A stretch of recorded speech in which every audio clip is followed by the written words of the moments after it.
Bývalá vláda Roberta Fica nám sľubovala 2 milióny eur, to znamená 60 miliónov slovenských korún.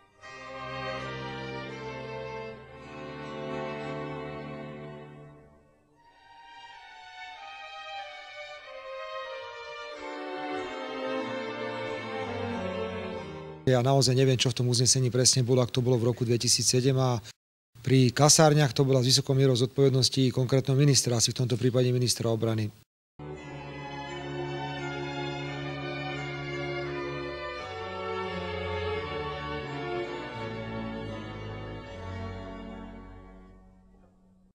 Ja naozaj neviem, čo v tom uznesení presne bolo, ak to bolo v roku 2007 a pri kasárniach to bola s vysokou mierou zodpovednosti konkrétneho ministra, asi v tomto prípade ministra obrany.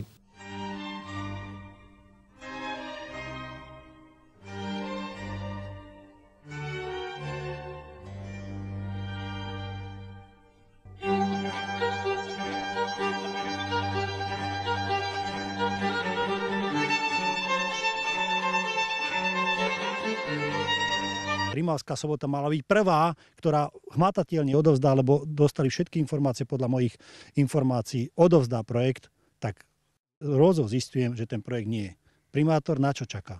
Ja si tiež dovolím vyzvať pána primátora, aby prestal so sebeprezentovaním a skutočne naplnil svoju povinnosť. Tu je reálna šanca, keď všetko sa spraví tak, ako má, tak už budúci rok v máji môže nastúpiť ďalších 150 ľudí sem pracovať. Po 5 rokoch sa nám podarilo získať 1 milión 18 tisíc v podstate eur na rekonštrukciu priemyselného parku v kasárniach tu v meste Rimavská Sobota.